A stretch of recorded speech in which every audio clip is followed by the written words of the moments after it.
주의 위엄 이곳에 가득해. 할렐루야. 오늘 제 설교는 좀 아이들처럼 시청각을 좀 해보려고 합니다.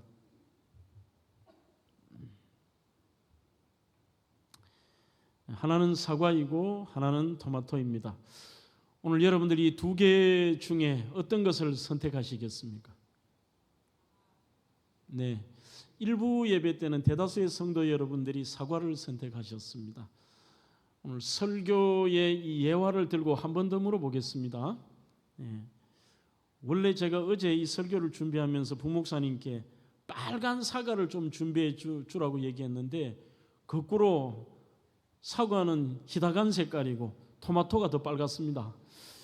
네, 이것은 제가 레베카 피퍼시라고 하는 분의 토마토와 빨간 사과라고 하는 책에서 가지고 와서 우리 성도들이 일평생 머리에 좀 남아 있으라고 직접적인 이런 시청각을 해봅니다. 레베카 피퍼스는 기독교 상담가로서 진실된 그리스도인과 가식적 그리스도인들의 그 삶을 다룬 책을 많이 썼습니다. 그 중에서도 토마토와 빨간 사과라고 하는 것은 어느 한쪽은 가식적인 그리스도인을 말하고 어느 한쪽은 진실된 진짜 그리스도인을 표현하는 것이라고 여러분들이 유추할 수 있을 것입니다. 이 책에 보면 서두에 레베카가 하버드 대학교 믿지 않는 교수님과 대화를 하는 게 나옵니다. 그 대화 가운데 하버드 교수님이 이런 이야기를 합니다. 참 내가 만난 신자들이라고 하는 사람들 중에는 인종차별주의자, 탐식가, 잘난 체하는 거만 덩어리, 판에 박힌 말만 늘어놓는 허풍선들, 정말 이상한 사람들이 많았습니다. 그런데 심각한 게 있어요 라고 얘기를 합니다. 뭡니까 하니까 희한하게도 내가 보니까 그 사람들은 예수 믿는 사람이 아닌데 그들 모두가 다 자기 자신들은 진실한 그리스도인이라고 그렇게 믿고 있더라고요. 이렇게 얘기를 합니다. 그 말 뒤에 오늘 이 레베카에게 거꾸로 질문을 던집니다. 그 하버드대 교수님께서 그러면 도대체 하나님을 믿는다는 게 무슨 차이가 있죠? 자기가 생각하기에 뭔가 그리스도인이라고 하면 그들에게 다른 경건함이나 성숙한 모습이 있어야 되는데 아무리 봐도 그들의 모습 속에는 그러한 진짜 그리스도인의 모습이 아닌 사람도 자기가 그리스도인이라고 하니까 도대체 그리스도인이 믿는다는 그 믿는 사람과 안 믿는 사람의 차이가 뭐냐라고 질문을 했다는 겁니다. 그러면서 그는 이 사과와 토마토를 가지고 설명을 이렇게 하고 있습니다. 사과는 단단합니다. 그리고 색깔이 참 화려합니다. 이 사과는 껍질을 깎기가 힘이 듭니다. 이것은 바로 사람의 교만과 허세와 잘 안 바뀌는 속성을 가진 엉터리와 같은 소위 종교인, 즉 가식적인 종교인을 뜻하는 상징적인 것으로 사과를 이야기했고, 반대로 토마토는 연약합니다. 좀 부드럽습니다. 그러면서 화려하지도 않습니다. 쉽게 잘립니다. 그 중에 이 사과와 토마토의 가장 큰 차이점을 어떻게 보았느냐? 이 사과는 겉과 속이 다르다는 것입니다. 겉은 빨갛고 화려하지만 안에는 하얗지만 토마토는 겉과 속이 같은 것.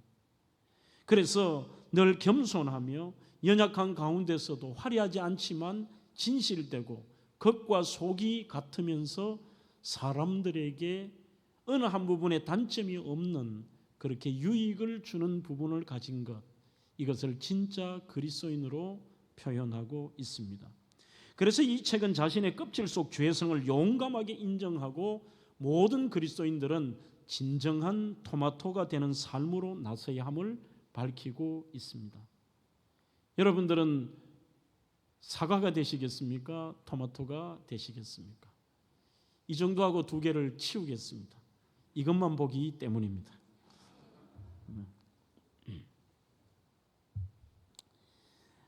중세의 경건주의 신학자 중에 프란시스 살레라고 하는 분이 있습니다. 이번에 오래전에 제가 읽었던 글 가운데 경건의 허상이라고 하는 책이 있습니다. 그 책에서 그는 이렇게 표현을 합니다. 많은 그리스도인조차도 경건과 성숙이라고 하면 착각을 하고 있다. 남들보다 많은 시간 금식과 기도로 시간을 보내고 그리고 불경건한 음식이나 술을 마시지 않고 구제를 잘하며 외적 행동을 가질 때 이 종교적인 모습으로 자신은 경건하고 성숙하다고 생각을 한다. 그러나 하나님이 원하시는 성숙한 그리스도인의 모습은 절대 아니다. 어떤 모습일까? 삶의 작은 부분에서 참 중요한 얘기입니다. 말씀이 현실이 되고, 그러니 특별한 예배 시간과 교회 안에서가 아니라 내 삶의 평상시의 그 생활 속이나 작은 부분에서 내가 들었고 내가 취했던 그 말씀이 레마가 되어서 그대로 살아가고, 이게 생활화가 되는 것이며 일상생활에서 주님의 뜻대로 살고 주님과 교제의 기쁨을 누리는 것이, 이게 진짜 성숙한 그리스도의 삶이고 경건이다. 그렇게 쓰고 있습니다. 여러분, 주님은 우리에게 절대로 나 구원받았습니다, 나는 예수 그리스도를 믿습니다, 하나님의 자녀가 되었습니다라는 수준에 우리를 머무르게 원치 않으십니다. 주님은 거기에서 성숙한 그리스도인, 이 토마토와 같이 자신을 희생하고 겉과 속이 같으며 겸손하면서 남에게 유익이 되는 이러한 성숙한 그리스도인의 모습으로 살기를 원하십니다. 성경에서 특히 성도들의 행함, 또 그 성숙한 그리스도인의 삶에 대해서 가장 많이 강조한 성경이 신약 성경 야고보서입니다. 야고보는 신약 성경에만 야고보란 이름이 4번 나옵니다. 4사람이 있습니다. 세베대 아들 야고보도 있지만 오늘 바로 이 야고보서를 쓴 저자는 누구인가 하면 예수님의 친동생 야고보입니다.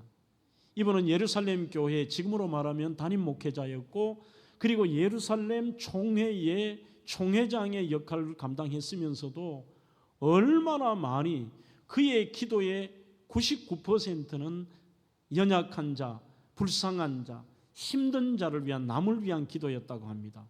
얼마나 많이 기도를 했던지 그의 무릎이 낙타 무릎처럼 됐다고 해서 그의 또 다른 별명이 낙타 무릎 사도라고 하는 별명을 가지고 있습니다. 참으로 겸손한 사람이었고 초대 기록에 보면 아름다운 성숙한 그리스도인이었다라고 모든 사람들에게 존경받는 그러한 지도자였습니다. 그러면 그가 누구에게 썼느냐?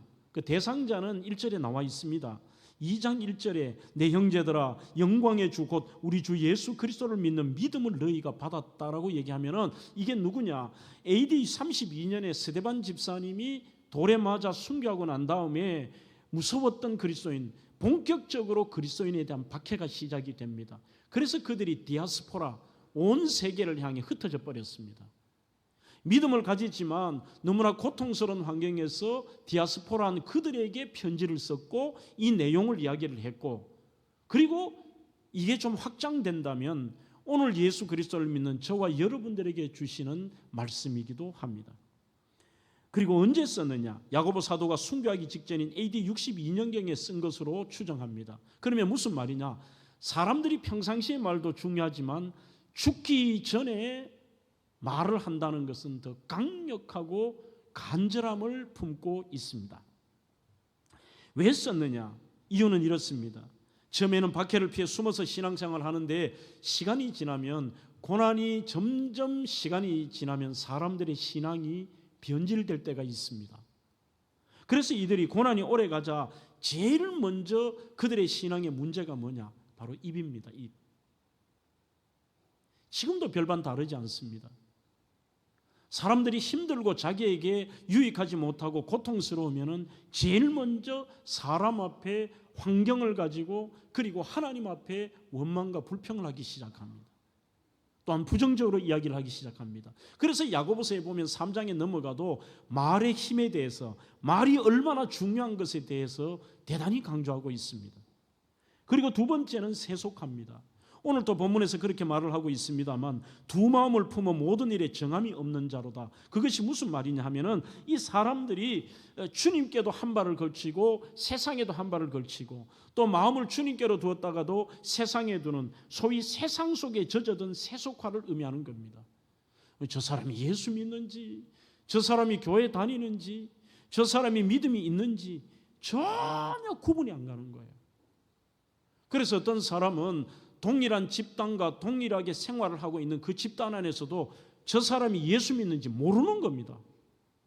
자기 입으로 내가 어느 교회 다닙니다, 나 예수 믿습니다 말하기 전에는 그 삶 속에서 전혀 예수 믿는 게 드러나지 않는, 그러면서 오히려 세상 속에 빠져서 그들의 음란과 추악과 더러움과 똑같이 살아가는 이 세속화 문제가 발생했습니다. 세 번째는 초대교회의 기록에 보면은 이들 가운데서도 자기들끼리 또 무시하고 차별하는 게 있었대요. 세상의 출신에 따라서, 야 나는 어느 나라 출신인데, 나는 로마 시민권 가지고 있는데, 나는 그리고 여기에서 부자인데, 나는 그리고 정통 유대인데, 뭐 이런 서로끼리의 이런 무시하고 차별하는 게 있었다고 합니다. 그 다음에 고린도 교회처럼 네 번째는 당을 짓습니다. 내 사람이다, 네 사람이다, 내 파다, 너 파다라고 그렇게 갈려서 싸웁니다. 돈에 집착하고 가치를 두는 유대인들입니다. 이게 2000년이란 지금도 보면 유대인들이 굉장히 그 돈만큼은 집착을 하는 게 있잖아요. 그 다음에는 참지 못하고 쉽게 포기합니다. 인내하지 못하는 조급함이 있습니다. 그리고 가장 심각한 것은 자기네 생각에 맞지 않으면 예수를 떠나는 배교가 있었다고 합니다. 그러니 한마디로 나 예수 믿는다고 하지만 그들의 생활이나 삶 속에 행위를 보면은 예수 믿는 흔적과 예수 믿는다라고 하는 표가 하나도 나지 않은 거예요. 여러분, 야고보서는 오해하지 마십시오. 행위를 통해 구원받는다, 그 얘기 아닙니다, 여러분. 결국은 우리의 삶 속의 행위에서 그리스도인으로서의 성숙한 그리스도의 삶의 행위가 없다면 그 믿음은 가짜라는 이야기를 하고 싶은 겁니다. 진짜 그 속에 예수의 믿음이 있으면 삶 속이 다르다는 겁니다. 2장 26절에도 영혼 없는 몸이 죽은 것 같이 행함이 없는 믿음은 죽은 것이라고 말합니다. 본문 1장 4절에도 너희로 온전하고 구비하여 조금도 부족함이 없게 하라. 여기서 온전하다라는 말은 텔레윤이라는 말은 성경을 읽으실 때 방법을 하나 설명드립니다. 읽으실 때에 온전이라는 단어가 나오면 성숙이라는 말로 바꾸시면 거의 맞습니다. 이 텔레온이라는 말이요. 자, 그렇다면 무슨 말이냐? 야고보는 오늘 살아가는 우리에게도 저희들을 향하여 성숙한 진짜 그리스도인의 이 토마토와 같은 삶으로 저희들을 초대하고 있습니다. 오늘 저는 간단하게 수많은 성숙한 그리스도인의 삶의 모습이 있지만 본문에서 말하는 세 가지의 성숙한 그리스도인의 삶을 여러분들과 함께 나누어 보겠습니다. 첫 번째는 성숙한 그리스도인의 삶은 시험에 대한 관점과 태도가 세상 사람과는 다릅니다. 어느 정도로 다르느냐? 모두는 시험이 오면 좌절합니다. 시험이 오면 불평을 합니다. 시험이 오면 고통스러워합니다. 그런데 오늘 본문에 보니까 우리 진짜 그리스도인들은 시험이 찾아올 때 기쁘게 여겨라고 말씀하고 있습니다. 2절 말씀입니다. 내 형제들아, 너희가 여러 가지 시험을 만나거든 온전히 기쁘게 여기라. 자, 여기에서 여러 가지라는 말은 포이킬로이스라는 말은 각양각색이라는 뜻입니다. 진짜 이 땅에 사는 동안에 얼마나 많은 시련과 고난이 있습니까? 그 종류는 남들이 모르는 것도 많습니다. 어찌 보면 이배에 참석하신 여기에 계신 분들도 남들이 보면 이게 고난이 아니라는 것도 본인 당사자는 너무나도 힘들게 여기는 고난으로부터 해서 이거는 나의 어떤 방법으로도 할 수 없는 불가항력적인 그 고난을 맞닥뜨릴 수도 있는 진짜 각양각색입니다. 각양각색. 하지만 그 각양각색의 시험을 만나도 네가 온전히, 즉 바산이라는 말도 모든 면에 있어서 어떤 데는 좀 감사도 하지만 어떤 면이 힘든 게 아니라 100% 성도들의 특징이 시험을 만나거든 바산, 모든 면에 기쁘게 여겨라. 좀 가능하지 않은 이야기처럼 들립니다. 여기서 시험은 정확하게 트라이얼, 시련이라는 뜻이 더 맞을 것 같습니다. 시련을 만났는데 기쁘게 여기라니까요. 이 여긴다라는 표현도 헤게오마이라는 말은 생각한다는 뜻도 있지만 우리 그리스도인들에게는 그 헤게오마이라는 뜻은 평가한다는 뜻이 있습니다. 평가한다. 시험을 다 만나면은 그 엄청난 이 시련이 자기에게 엄청난 가치가 있다는 그 평가를 할 수 있는 것. 이것이 그리스도인입니다. 칼빈은 그렇게 하는 것이 인간의 힘이 아니라 성령의 지도가 있어야 가능하다. 그 말은 사람의 능력과 기질을 가지고 야, 나 시험 만나도 이겨낼 거야, 괜찮아, 오히려 기쁘게 여겨, 오히려 고난은 변장된 축복이야. 거짓말하지 마세요. 안 됩니다. 우리는 찬양은 그렇게 부르지만 그렇게 하는 사람이 몇 명이 될까요? 왜 나만 겪는 고난이냐고 원망하지 마세요. 고난의 뒤편에 있는 주님이 주실 축복 미리 보면서 감사하세요. 이 고난의 뒤편에는 하나님의 주실 뜻이 있어, 축복이 있어. 야, 할렐루야, 고난 주심을 감사합니다. 거짓말하지 마세요. 불가능한 이야기입니다. 그래서 칼빈은 인간의 힘이 아니라 성령의 지도와 능력이 임할 때 하나님, 시련을 받아들일 수 있는 믿음을 주십시오. 그리고 이 시련을 능히 오늘 기쁨으로 이 시련을 이겨낼 수 있는 능력을 달라고 하나님께 기도할 때 성령이 그 마음에 감동을 주시고 능력 주시고 이해하게 하시고 그 성령이 우리를 그렇게 하시는 거지. 내 능력이 고난을 당했는데 할렐루야? 아니에요.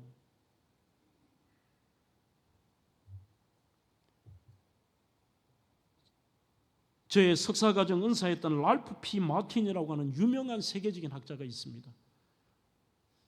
이분에게 배울 때에도 이미 그분의 나이가 한 89세쯤 되셨어요. 정말 세계적인 대학자입니다. 바울 사전이라고 하는 이만한 책을 썼고 모든 전 세계 신학생들은 그분의 책을 봐야 되는 대단한 학자예요. 출신은 영국 출신입니다. 참 보면은 늘 따뜻하고 잘 웃어요. 그리고 저와 같이 초라한 이 동양의 학생에게 늘 말을 걸어주세요. 한 번씩 이렇게 어깨동무도 하고. 그런데 그분의 책에 이런 말이 있습니다. 성도들이 받는 여러 가지 시험은 그들이 선택한 것도 운명적으로 받는 불행도 아닙니다. 이렇게 되어 있습니다. 여러분, 고난을 선택한 사람이 어디 있습니까? 그리고 고난이 운명적으로 찾아왔다, 이것도 아니라는 거예요. 그런데 이 말이 가슴에 와닿는 이유가 뭐냐? 그 랄프 마틴 교수님 자체의 삶이 고난의 연속인 삶입니다. 남들이 얼굴을 이렇게 보시면 지금은 돌아가셨습니다만 저분이 저렇게 평안하고 저 사람은 근심 걱정이 없는 사람처럼 보이는데 이분은 영국에서부터 전쟁, 세계대전을 겪고 그뿐이 아닙니다. 가정의 문제, 자식의 문제, 건강의 문제, 아내의 문제, 종합 세트예요. 그리고 심지어는 학교 문제까지. 더 이상 할 말 없어서 미국으로 왔고 미국에서도 풀러 있다가 APU로 오고. 철이 들고도요 그 정도인데 심지어는 이제 노 교수가 되었는데도 또 사위가 문제예요. 이 사위를, 그래서 이분이 저희 학교로 옮기실 때 대교수를 모시고 오려고 하니까 방법이 없어서 어떻게 했느냐면 이 교수님이 소위 옵션으로 내가 그러면은 아주사대학으로 갈 테니까 우리 사위도 교수로 뽑아달라 이렇게 된 거예요. 그래서 옵션으로 사위까지 교수로 왔는데 이 교수님이 돌아가시고 그 사위가 또 무리를 일으키더라고요. 어떻게 삶이 저렇게 고난이 많을까?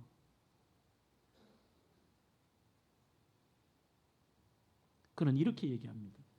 하나님께서 자기 백성을 시험하고자 주시는 것이기에 성도들은 그 안에서 고난이 올 때마다 자신을 발견하게 된다. 이렇게 되어 있습니다. 이 위대한 대학자가 참 인생이 아무것도 아니고 인간 아무것도 아니다. 하나님 앞에 붙들림 바 되지 않으면 숨도 쉴 수 없는 존재라는 자기 자신을 발견하게 되는 거죠. 하나님을 의지하지 않으면 살아갈 수 없는 존재라는 게 고난이 찾아올 때마다. 두 번째는 항상 하나님의 뜻대로 살도록 스스로 긴장하게 만든다. 이렇게 쓰고 있습니다. 정말 사람이 고난이 찾아오면 그때는 하나님과 탁 교제하면서 긴장하면서 신앙생활도 정신 팍 차리잖아요. 그래도 또 몇 분만 지나면 또 똑같아지는 이 어리석음이 있습니다만 결론을 이렇게 내립니다. 따라서 낙심하지 말고 오히려 시련 앞에 성도들은 기뻐해야 한다. 그러니까 이해가 됩니다. 그러니 저분의 얼굴이 평안이 있고 저렇게 노 교수가 웃을 수 있구나. 본문은 성숙한 그리스도인은 시험을 만나거든 피하라고 하지 않습니다. 시험이 없어지라고 기도하라는 것도 아닙니다. 오직 시험을 기쁘게 맞이하고 직면하라고 강조합니다. 여러분, 만약 주님이 예수 믿기만 하면 모든 시련과 환난과 곤고가 찾아오지 않을 것이라고 약속했다면 우리는 기대하고 기도해야 되죠. 그러나 성경은 그리스도의 생애도 불신자와 마찬가지로 온갖 종류의 시련이 찾아온다라고 얘기합니다. 어찌 보면 오늘 설교가 여러분들 듣기 싫을지도 모르겠어요. 고난이 당연히 찾아오고 예수 믿는 사람은 고난이 더 많다는데요. 여러분, 예수 믿으면 내 삶이 인간적인 만사 형통이 찾아옵니까? 똑같이 시련과 고난은 찾아옵니다. 아니, 어찌 보면 예수 믿는 것 때문에 거기서 플러스 되는 고난이 있을 수도 있습니다. 요한복음 16장 33절에도 이것을 너희에게 이름은 너희로 내 안에서 평안을 누리게 하려 함이라. 세상에서는 너희가 어떻게 한다고요? 환난을 당하나 담대하라. 내가 세상을 이기었노라고 말씀합니다. 그러니 만왕의 왕이고 세상을 이기실 수 있는 주님이시지만 이 세상에는 환난이 있다는 것입니다. 환난과 고통이 많으나라고도 표현을 합니다. 하나님은 시험을 통해 교육시키고 훈련시키고 연단하여 우리로 하여금 예수님의 인격을 닮게 만들고 놀라운 은혜와 축복을 주십니다. 그리고 저희들은 이 시련을 통해서 자신의 실력을 점검하게 됩니다. 선생님이 숙제 내는 것과 시험 치는 것과 같습니다. 괴롭히려고 시험 내지 않습니다. 그것으로 통하여 자신의 실력을 점검합니다. 어떤 것이 부족한 것인지, 그리고 그것을 메꾸도록 하기 위해서, 발견하기 위해서, 개선하기 위해서 그렇게 시험을 치르는 겁니다. 이 시련을 통해 다른 어떤 상황보다 구체적으로 하나님의 임재를 체험한다는 게 그리스도인에겐 중요합니다. 보통 때는 하나님이 보이지 않습니다. 하나님의 역사하심도 느끼지는 못합니다. 그런데 그 시련을 통해 이야, 하나님 살아계시는구나, 하나님이 이렇게 역사하시는구나, 그 하나님의 살아계심과 반드시 상 주시는 이심을 믿어야 할지니라. 이게 탁 머리에 있던 것이 가슴으로 내려옵니다. 욥기 23장 10절에도 나의 가는 길을 오직 그가 아시나니 그가 나를 단련하신 후에는 순금같이 나온다고 되어 있습니다. 시몬 웰즈라고 하는 분은 고난은 성도를 온전하게 하기 위한 하나님의 손길이래요. 우리를 성숙하게 하기 위한 하나님의 손길, 우리를 더 그리스도인답게 만들고 하나님의 자녀답게 성숙하게 만들기 위한 하나님의 손길. 그러면서 이 시몬 웰즈는 아주 의미 있으며 재밌는 말을 하는데 절대로 성도가 하지 말아야 될 말이 있대요. 그게 뭐냐? 왜 하필 나에게 이런 일이?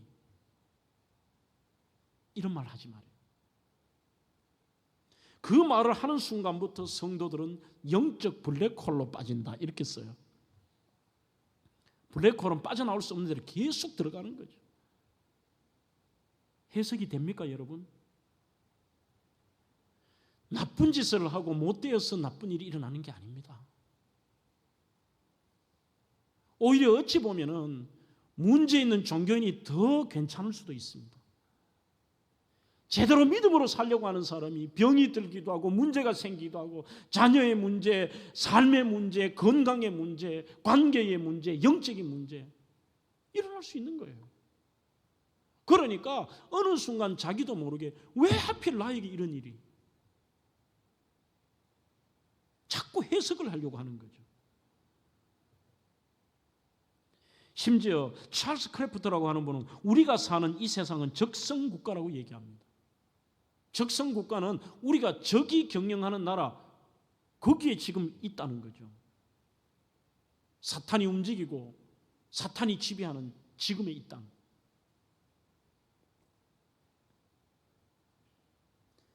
우리는 해석하려고 하는 게 아닙니다. 어떻게 해석이 됩니다? 왜 하필 나에게 이런 일이? 그러나 진짜 성숙한 그리스도인이라면 해석하려고 하지 않고 첫째는 받아들이고 그 자체를 기쁘게 여기는 것, 기쁘게 평가하는 것. 좋은 예가 있습니다. 몇 달 전 제가 이분의 책을 여러분들에게 소개하고 삶을 소개했습니다만 바로 깨어진 그릇의 저자 김태훈 선교사입니다. 그때 제가 설명을 드렸죠. 서울대 의대를 나오고 아산병원 교수로 있다가 2013년에 모든 것 내려놓고 자비량으로 에티오피아로 선교를 갑니다. 그때 10살도 채 안 된 세 아들이 있었습니다. 그 세 어린 아이들과 아내와 함께 갔습니다. 이분이 무슨 나쁜 짓을 했습니까? 부귀, 영화, 명예, 물질 다 내려놓고 그가 성령 체험했기 때문에 그 받은 은혜를 가지고서 자비량으로 갔는데 이 젊은 의사가 파킨슨병에 걸리죠. 치명적인 파킨슨병에 걸렸던. 그래서 자신의 인생을 깨어진 그릇으로 그때 제가 책도 이래 표지도 보여드리고 했습니다. 오늘 이분의 최근에 두 번째 책이 나왔습니다. 바로 마르투스 증인이라고 하는 책입니다. 마르투스라는 말은 증인이라는 말이고 목격자라는 뜻입니다.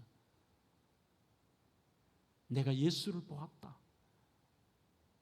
사도들이 마르투스입니다. 직접 체험한 사람들, 증인 있잖아요. 내가 예수의 십자가에 거기 있었다. 내가 예수님의 부활을 봤다. 이 증인. 지난번 스토리에서 이제 이어지는 스토리입니다. 이 책은 에티오피아의 내전이 터지고 반군 세력이 수도 가까운 도시까지 점령했고 이 역병이 완전히 나라 전체를 창궐했습니다. 그래서 우리 대한민국 대사관에서 공식적으로 철수를 권고합니다. 그때 이분이 갑자기 나가야 되니까 지금은 저 남미 쪽에서 선교하고 간증도 하고 이렇게 다니고 있습니다. 선교 활동을 하시는데 에티오피아에서 급하게 나오니까 물건을 못 가지고 나와요. 그래도 내가 무엇을 가지고 갈까 고민을 했다고 합니다. 이 질문은 에티오피아 떠나 있는 시간뿐만 아니라 삶을 돌아보게 했다. 그 말은 내가 이 인생이 100년도 안 되는 짧은 인생 사는데 내가 하나님 앞에 갈 때는 뭘 가지고 갈까? 에티오피아 나온 그 기억을 가지고 진짜 중요한 것은 죄다 에티오피아에서 가지고 나올 수 없었대요. 뭘 가지고 갈까? 그는 또 다른 시련 앞에 깊은 깨달음이 있었다고 합니다. 책에 있는 것을 그대로 한번 읽어보겠습니다. 내가 가치를 둔 것들은 죄다 가져갈 수 없는 거구나. 맨손으로 이 땅을 떠나야 한다면 주님께 가져갈 수 있는 게 가장 소중한 것이겠구나. 머리로 알던 것이 시련을 통해 가슴으로 떨어지는 순간이었다. 오히려 이런 시련이 있었기 때문에 올바른 깨달음이 있었고 그 전에 머리로만 알았던 것이 진짜 이제는 가슴으로 체험하게 되었다는 거죠. 우리는 잠시 머물 이 세상은 헛된 것들 뿐이니 이게 여기에는 다 있다니까요. 그게 이리로 내려오질 않아요. 주를 사랑하는 마음 금보다 더 귀하다. 이게 이까지 안 내려와요.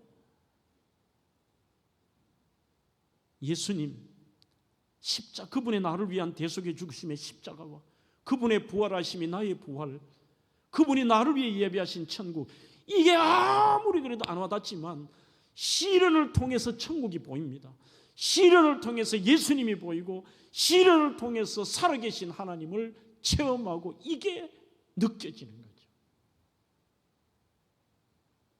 그래서 이 시련을 오히려 기쁘게 여겨라. 그것이 성숙한 그리스도인입니다.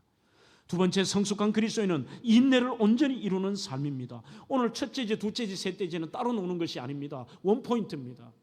성숙한 그리스도인에게 그 시련을 기쁨으로 여기는 자만이 인내할 수 있고 이 인내하기 위하여서 기도할 수 있는 것입니다. 3절 4절입니다. 이는 너희 믿음의 시련이 인내를 만들어내는 줄 너희가 알미라. 인내를 온전히 이루라. 이는 너희로 온전하고 구비하여 조금도 부족함이 없게 하려 함이라고 되어 있습니다. 시험을 기쁘게 여기면 인내를 만들어낼 수 있습니다. 시련을 믿음으로 바라볼 때 사람들은 인내할 수 있습니다. 로마서 8장 28절에도 우리가 알거니와 하나님을 사랑하는 자, 그 뜻대로 부르심을 입은 자들에게서는 한두 개가 아닙니다. 모든 것이 합력하여 선을 이룬다. 그 속에는 시련도 들어가 있습니다. 성도들이 맞닥뜨리는 시련과 성도들에게 주시는 모든 환경들이 합력하여 선을 이루시는 하나님. 하나님의 뜻은 우리를 향한 축복입니다. 다 이해되지 않을 수 있습니다. 아니, 받아들이기 힘들 수 있습니다. 너무 힘들고 아프기 때문입니다. 그러나 그럼에도 불구하고 흔들리지 않고 인내할 수 있는 것이 뭐냐? 하나님의 선하심을 믿는다면 말입니다. 다 할 수는 없지만 하나님의 때에 하나님의 방법으로 이루실 것을 절대적으로 신뢰하며 그 상황을 헤쳐나갈 수 있습니다. 오늘 야고보 사도는 야고보 5장 7절로 8절에도 이 참고 인내하는 것을 농부의 비유를 쓰고 있습니다. 그러므로 형제들아, 주께서 강림하시기까지 길이 참으라. 보라, 농부가 땅에서 나는 귀한 열매를 바라고 길이 참아 이른 비와 늦은 비를 기다리나니 너희도 길이 참고 마음을 굳건하게 하라. 주의 강림이 가까우니라. 시편 37편 7절에도 여호와 앞에 잠잠하고 참고 기다리라 그렇습니다. 여러분, 필립 얀시의 그 책에서 나오는 문구 중에 정말 이 인내에 대해서 제가 좋아하는 한 문구가 있습니다. 꼭 기억하십시오. 그것은 뭐냐? 성도에게 인내는 버티는 것이 아니라 소망으로 기다리는 것이다. 한 번 더요. 버티는 게 아니라 기다리는 것이다. 이게 첫 번째 대지와도 연결이 되잖아요. 고통스럽게 버티는 게 아니라 우리는 기쁨으로 여기 때문에 소망을 가지고 하나님의 때를 기다리며 소망으로 기다리는 것. 그 문구를 그대로 한번 전체를 읽어보겠습니다. 인내는 아무것도 하지 않고 그냥 이를 악물고 버티는 것이 아닙니다. 단순히 그 자리에 머물며 참는 것이 아닙니다. 괴로워하면서 불평하는 것이 아닙니다. 내가 있는 그곳에서 소망을 가지고 간절히 바라며 기다리는 것입니다. 여러분, 인생은 속도에 의해서 결정되는 것이 절대 아닙니다. 물론 대한민국이 정말 이 빠름의 미학을 통해서 얼마나 많은 좋은 긍정적인 것도 있습니다. 전 세계 IT 강국이 되고 이렇게 급속도로 성장하는 게 전부 빨리빨리 문화가 이게 장점도 많다니까요. 그러나 인생의 신앙의 원리에서는 속도의 원리는 하나님이 한 번도 말씀하신 적이 없습니다. 너 빨리 해야 돼. 아마 대한민국은 누가 봐도 그런가 봐요. 참 멕시코 엔세나다의 그 해안 쪽에 가면은 폭포가 이렇게 우리는 아래로 떨어지지만 그것은 파도가 위로 솟구치는 데가 있어요. 그래서 엔세나다에 선교를 갔다가 그곳으로 갔더니만 아주 그 오지 안으로 들어가야 됩니다. 들어가는데 거기에 조잡한 기념품을 파는 가게가 전부 저를 보더니만 한국인처럼 생겼는가 봐요. 전부 인사를 하는 게 이렇게 하더라고요. 빨리 그러더라고요. 행복도 속도에 의해 결정되는 것은 아닙니다. 오늘 중요한 말씀입니다. 심지어 축복도 속도와는 상관이 없습니다. 히브리서 6장 13절로 14절에 보면은 하나님이 아브라함과 이 약속을 하실 때 하나님보다 더 높은 분이 계시지 않아서 하나님 자신을 가리켜서 맹세하시면서 내가 너에게 반드시 복주고 복주며 내가 너를 번성하게 하고 번성하게 하리라 이렇게 쓰신 다음에 마지막 14절에 이렇게 씁니다. 아브라함이 오래 참아 이 약속을 받았느니라. 오래 참아. 속도가 아닙니다. 하나님의 시간이 있고 우리의 시간이 있습니다. 여러분, 성경의 헬라어의 시간은 크로노스라는 시간과 카이로스의 시간이 번갈아 써요. 한글 성경에 표가 나지 않습니다. 쉽게 설명을 해드립니다. 크로노스라는 것은 우리가 일반적으로 알건 시간과 때를 표현하는 단어입니다. 일정표 같은 건요.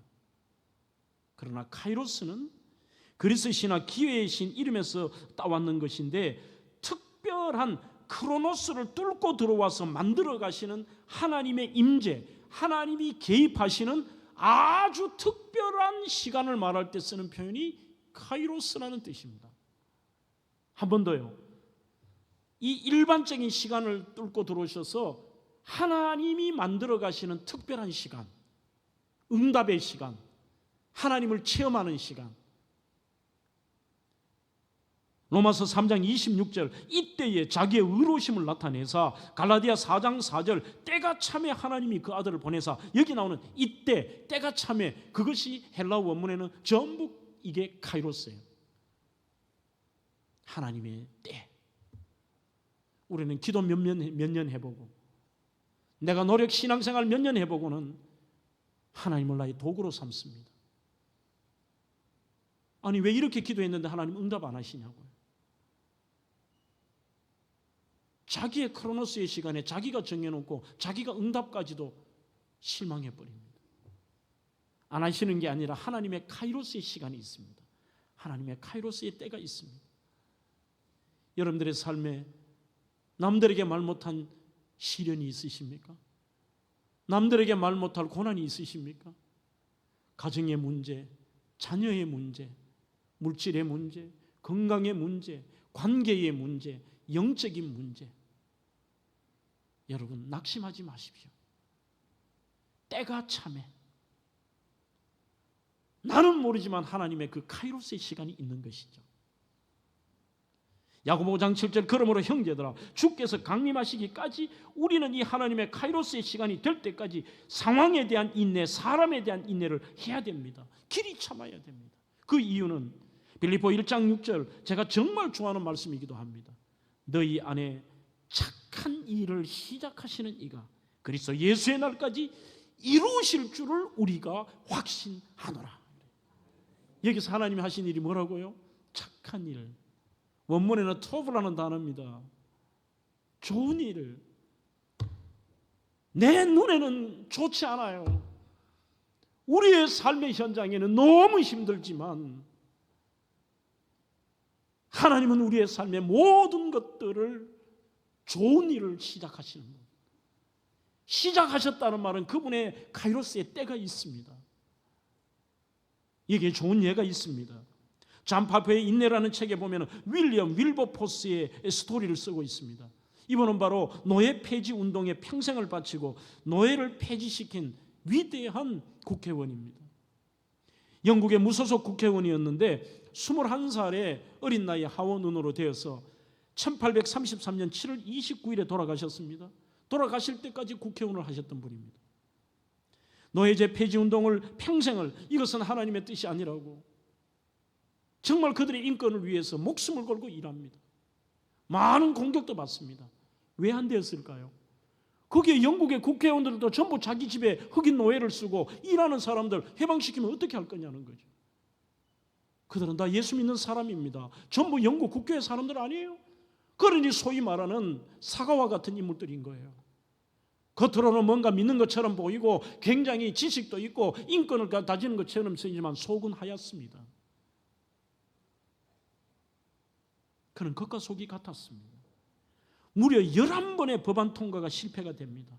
몸도 질병이 찾아옵니다. 그러나 포기하지 않습니다. 기도하며 끝까지 달려갑니다. 희한한 게 있습니다. 이거는 자기도 모르는 은혜인 것 같아요. 그가 21세부터 73세까지 국회의원 한 번도 안 떨어졌습니다. 더 중요한 것은 이분이 1833년 7월 29일 돌아가시기 3일 전에 이 법이 폐지가 되었습니다. 사랑하는 성도 여러분, 오늘 마지막으로 여러분들과 함께 나눌 것은 성숙한 그리스도인은 부족함으로 절망하지 않고 하나님께 일상생활 속에서도 주님께 구하며 삽니다. 5절 6절입니다. 너희 중에 누구든지 지혜가 부족하거든 모든 사람에게 후히 주시고 꾸짖지 아니하시는 하나님께 구하라. 그리하면 주시리라. 오직 믿음으로 구하고 조금도 의심하지 말라. 조금도 의심하지 말라. 시간이 지나면 의심합니다. 상황이 나빠지면 더 의심합니다. 아닙니다. 하나님은 핫플러스 풍성하게 주시는 하나님이십니다. 기도는 주문이 아닙니다. 살아계신 하나님과 대화하는 것입니다. 그분은 말씀하십니다. 그분은 들으십니다. 그분은 살아계신 인격체이십니다. 그래서 여러분들이 그 시련의 터널을 지날 때라도 그분 앞에 기도하실 때에 침체되어 있을 때는 위로해 주십니다. 잘못된 길로 갈 때는 꾸짖어 주십니다. 우리의 가슴이 도자기에 금가인 것처럼 금이 가 있을 때는 그 상처를 메꾸어 주십니다. 사람이 할 수 없는 것입니다. 때로는 구체적이고 실제적인 도움을 요청하는 기도도 하십시오. 일상의 생존을 위해서도 기도하시는 것 괜찮습니다. 남들이 보기에 유치하다고 하는 것도 기도하셔도 괜찮습니다. 무슨 고상한 기도를 한다 해서 성숙한 그리스도인이 아니라 내 삶의 실제적인 것으로 주님과 대화하며 그분에게 실제적인 것들을 강구할 수 있는 이게 성숙입니다. 관계적인 평화를 위해서도 기도하십시다. 영적인 전쟁 승리를 위해서도 기도하는 것입니다. 일상 영성의 힘이라는 글에 보면은 피곤할 때 더 기도하라고 되어 있습니다. 그리고 기도는 아는 것이 아니라 하는 것이라고 되어 있습니다. 오늘 얼마나 많이 우리가 기도의 이론을 알면서도 기도는 아는 게 아닙니다. 기도는 하는 것입니다. 그리고 기도는 삶으로 나타나야 합니다. 오늘 한 분의 사연으로 말씀을 맺겠습니다. 기도는 힘이 세다라고 하는 최근에 강정훈 목사의 두 번째 책입니다. 여기에서 제가 아주 문구 하나가 좀 이해가 되지 않는, 목사가 무슨 이런 말을 했는데 끝까지 읽어보면 이해가 됩니다. 어떤 문구냐면 나는 기도에 상처가 있는 목사다 이렇게 적어 놨습니다.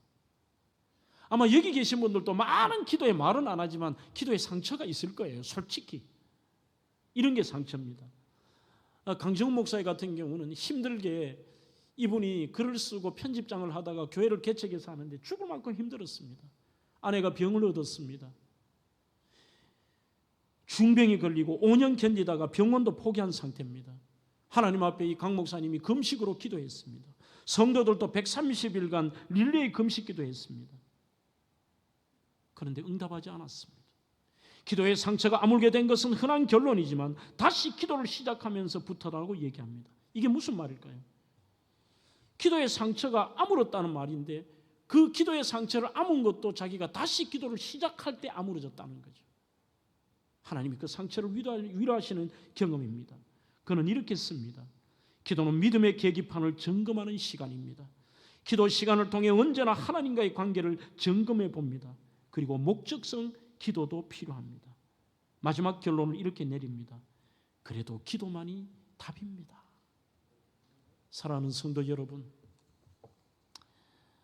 오늘 우리는 쉽지 않은 본문을 다루었습니다. 한번 질문을 던져보시죠. 나는 성숙한 그리스도인이냐, 진실된 그리스도인이냐, 아니면 겉껍데기의 표면적인 형식적인 종교인이냐. 오늘 이 고난의 문제 앞에서도 그 고난을 기쁘게 여기고 정말 소망하며 기다리며 주님과 기도하며 달려가는, 오늘 완전히 형식적인 이 사과와 같은 그리스도인이 아니라 토마토와 같은 겸손하고 겉과 속이 같고 유연하며 자기를 고쳐나가고 남에게 유익한 그런 성숙한 그리스도인 되기를 주의 이름으로 축원합니다.